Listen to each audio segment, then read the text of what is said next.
Hi గారు, welcome to our channel. ప్రస్తుతం మనతో పాటు దాము బాలాజీ గారు సీనియర్ జర్నలిస్ట్ ఉన్నారు. వాటితో ఒకసారి మాట్లాడదాం. సార్ నమస్కారం సార్. సార్ అమృత్సర్‌లోని గోల్డెన్ టెంపుల్‌ని పేల్చేయడానికి అటు పాకిస్తాన్ ప్రయత్నాలు చేసినట్టుగా వార్తలు వస్తున్నాయి సార్. అయితే గోల్డెన్ టెంపుల్‌నే మెయిన్ టార్గెట్‌గా పెట్టుకోవడానికి వెనుకనే ఒక భారీ కుట్ర ఉందని కూడా చెప్తున్నారు. మరి నిజంగా గోల్డెన్ టెంపుల్‌ని పేల్చడానికి ప్రయత్నాలు చేసిందా? మరి దీని వెనుకున్న కుట్ర ఏంటి సార్? నిన్న ఒక మిలిటరీ ఆఫీసర్ ఒక బాంబు పేల్చాడు. అదేందంటే పాకిస్తాన్ గోల్డెన్ టెంపుల్‌ని పేల్చేయడానికి ప్లాన్ చేసింది. దాన్ని మేము అడ్డుకున్నామని ఆయన చెప్పాడు. ఆయన ఎవరంటే మేజర్ జనరల్ కార్తిక్ శేషాద్రి. ఆయన 15థ్ ఇన్ఫాంట్రీ డివిజన్. ఇన్ఫాంట్రీ అంటే మన కాల్బలం అంటాం. ఆర్మీ. ఆర్మీలో 15థ్ ఇన్ఫాంట్రీ డివిజన్‌కి జనరల్ ఆఫీసర్ కమాండింగ్ ఆయన.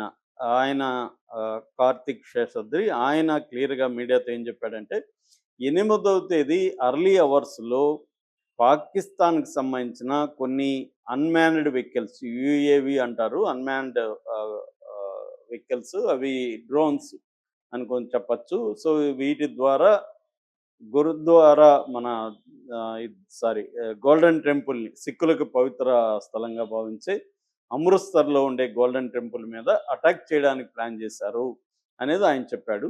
అయితే దాన్ని ముందుగానే మేము పసిగట్టి వాటిని పేల్చేసాము గాల్లోనే అనేది ఆయన చెప్పాడు. యాక్చువల్‌గా ఏందంటే ఆ రోజు మొత్తం మనం 7వ తేదీ ఆపరేషన్ సింధూర్ పేరుతో వాళ్ళని అటాక్ చేసినప్పుడు వాళ్ళు రిటాలియేటర్‌గా బునియాన్ ఈ ఉన్ మర్సూస్ అనే ఒక వాళ్ళ ఆపరేషన్ ఒకటి స్టార్ట్ చేశారు. ఆపరేషన్ ఐరన్ వాల్ అంటారు దాన్ని. ఆ ఐరన్ వాల్ ఆపరేషన్ వాళ్ళు స్టార్ట్ చేసి, వాళ్ళు మొత్తం నార్త్ అండ్ సెంట్రల్ ఇండియా సంబంధించి మొత్తం 15 టౌన్స్ లేకపోతే 15 మిలిటరీ ఇన్‌స్టాలేషన్స్ మీద ఒకేసారి కోఆర్డినేటెడ్ అటాక్స్ చేయాలని వాళ్ళు ప్రయత్నించారు. అందులో అమృత్సర్‌లో ఉండే ఈ గోల్డెన్ టెంపుల్ టెంపుల్ కూడా ఒకటి.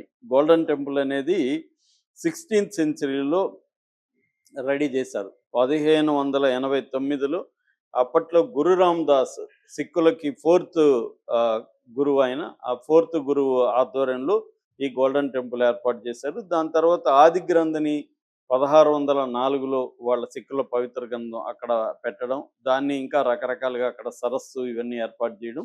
ఇవన్నీ మెల్లమెల్లగా జరుగుతూ వచ్చాయి. సో, ఈ ఇప్పుడేందంటే అది ఓన్లీ సిక్కులు మాత్రమే సందర్శించాలని ఏమి లేదు. ప్రపంచంలో ఎవరైనా సందర్శించొచ్చు. మనం ఇప్పుడు తిరుమల గూడా అంతే గదా! ఎవరైనా మనం తిరుమలకి వెళ్లి రావచ్చు.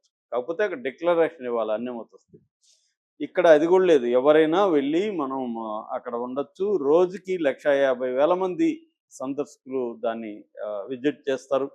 వాళ్ళందరికీ వెజిటేరియన్ భోజనం గూడా ఫ్రీగా అక్కడ పెడతారనమాట.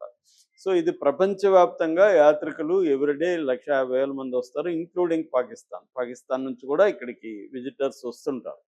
ఇలాంటి దాన్ని పేల్చేయాలని పాకిస్తాన్ ఎందుకు అనుకున్నది? ఎందుకంటే దాన్ని గాని పేలిస్తే ఖచ్చితంగా ఇండియా సీరియస్‌గా తీసుకుంటది. పాకిస్తాన్‌ని మీద ఒక రకమైన ఆల్ ఔట్ వార్ ఇండియా ప్రకటించే అవకాశం ఉంది. కానీ మరి అంత తెలిసి కూడా పాకిస్తాన్ ఎందుకు ఈ ధైర్యం చేసింది?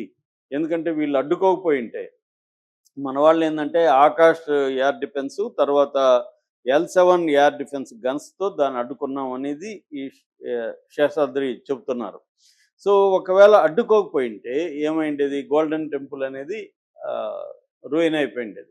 యాక్చువల్‌గా ఏందంటే ముందుగానే వీళ్ళకి ఇంటెలిజెన్స్ ఇన్ఫర్మేషన్ రావడం వల్ల వీళ్ళు రెడీగా ఉన్నారు. ఆ గోల్డెన్ టెంపుల్‌కి సంబంధించిన హెడ్ గ్రంథి అంటారు. ఆ హెడ్ గ్రంథి సహాయంతో లైట్‌లన్నీ ఆఫ్ చేశారు. మామూలుగా లైట్లు ఎప్పుడూ ఆఫ్ చేయరు. కొన్ని దశాబ్దాలుగా లైట్లు ఎప్పుడు ఆఫ్ చేయలేదంట. ఫస్ట్ టైమ్ లైట్లు ఆఫ్ చేయించారు వీళ్ళు. ఎందుకంటే వీళ్ళకి ఆ డ్రోన్స్ కనబడాలి కాబట్టి లైట్‌లేమి లేకుండా అక్కడ వీళ్ళ డిఫెన్స్ సిస్టమ్‌ని మోహరించడానికి కూడా ఈ హెడ్ గ్రంథి ఒప్పుకున్నారు. దానివల్లే మేము చేయగలిగాం. వాళ్ళ కోఆపరేషన్ లేకపోతే మేము చేసేవాళ్ళం కాదని అంటున్నారు. కానీ పాకిస్తాన్ దీన్ని డినై చేస్తుంది. మేము చేయలేదని చెప్తుంది. పాకిస్తాన్‌కి సంబంధించిన ఇన్ఫర్మేషన్ మినిస్టర్ అతౌలా తరారి ఆయన మీడియాతో మాట్లాడుతూ అసలు ఇవన్నీ అబద్ధాలు. వాళ్ళే ఇండియానే దాని మీద వేసుకోవాలని ట్రై చేసింది అనేది వాళ్ళు ప్రచారం చేస్తున్నారు. అట్లాగే Shiromani Gurdwara Prabandhak committee chief secretary Kulwant Singh Mannan కూడా నేనైతే పర్సనల్‌గా పాకిస్తాన్ దీని మీద బాంబు వేస్తుందని నమ్మట్లేదు. ఎందుకంటే ఇది పవిత్రమైన గురువులు ఇది సిక్కులకే కాదు, ప్రజలందరికీ పవిత్రమైన ఒక స్థలము. ఇలాంటి స్థలాన్ని ఏ దేశం కూడా ప్రపంచంలో ఎవరు కూడా దీన్ని ధ్వంసం చేయాలని అనుకుంటారని నేను భావించడం లేదని ఆయన అన్నాడు. నేను మిలిటరీకి అగైనిస్ట్‌గా మాట్లాడట్లేదు. ఇండియన్ మిలిటరీని నేను గౌరవిస్తాను. బట్ నా పర్సనల్ అభిప్రాయం అనేది ఆయన చెప్పాడు. అయితే ఇండియన్ మిలిటరీ అధికారులు కావచ్చు, లేకపోతే మన ప్రభుత్వంలో ఉండే వివిధ వ్యక్తులు చెప్తున్నది, లేకపోతే డిఫెన్స్ అనాలిస్టులు చెప్తున్నది ఏంటంటే, ఖచ్చితంగా పాకిస్తాన్‌కి ప్లాన్ ఉంది.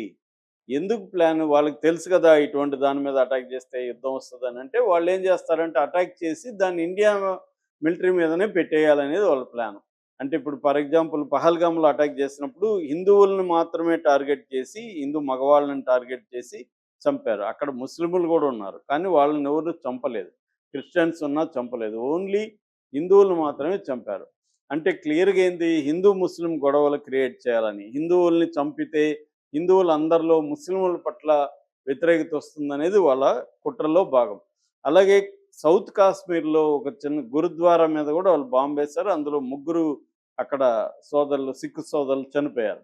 ఇప్పుడు వాళ్ళ ప్లాన్ ఏందంటే, ఈ గోల్డెన్ టెంపుల్ అనేది చాలా పవిత్రమైనది. ఒక హిస్టారిక్ ఐకానిక్‌గా ఉంటుందది.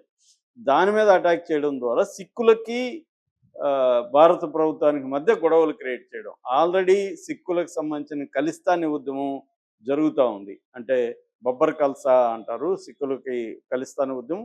మన గురు పత్వంత్ సింగ్ అనే అతను కూడా దీని మీద స్పందించాడు. ఇది ఇండియానే కావాలని ఈ టైంలో దీని మీద అటాక్ చేసి సిక్కులను ఊచకోతకోయాలని మరొకసారి ప్లాన్ చేస్తుందని కూడా అతను అన్నాడు. అంటే దీనివల్ల ఏమవుతుందంటే సిక్కులందరూ కూడా యాంటీగా మారిపోయే అవకాశం ఉంది. సిక్కులందరూ ఖలిస్తాన్ ఉద్యమాన్ని సపోర్ట్ చేసే అవకాశం ఉంది. ఆ రకంగా ఇండియాలో అంతర్గత కలహాల్ని, ఒక సివిల్ వార్, రిలీజియస్ సివిల్ వార్‌ని క్రియేట్ చేయాలనేది పాకిస్తాన్ టార్గెట్‌గా చెప్తున్నారు. అందుకనే ఈ టెంపుల్ మీద అటాక్ చేసిన తర్వాత మేము చేయలేదు, ఇది ఇండియన్ ఆర్మీనే చేసింది మా పేరుతో అని వాళ్ళు ఒక ప్రచారం తీసుకెళ్లాలనేది వాళ్ళ ప్లాన్. ఇది పహల్గామ్ కూడా మోడీనే చేయించాడనే ప్రచారాన్ని పాకిస్తాన్ బలంగా తీసుకెళ్తుంది. మోడీనే చేయించి, కావాలని హిందువుల మీద చేయించి, అది పాకిస్తాన్ చేసినట్టుగా చెప్పి పాకిస్తాన్ మీద వార్‌కి వచ్చి మోడీ ఎలక్షన్‌లలో లబ్ధి పొందే దానికోసమే ఇదంతా మోడీనే ప్లాన్ చేశాడు. అందుకనే పహల్గామ్‌లో రోజుకి అక్కడ కొన్ని వేల మంది వస్తున్నారు. 4,000 మంది దాకా వస్తుంటే అక్కడ ఒక సెక్యూరిటీ గార్డ్ కూడా ఎందుకు పెట్టలేదంటే ఇదే ప్లాను అనేది పాకిస్తాన్ ఆరోపిస్తుంది.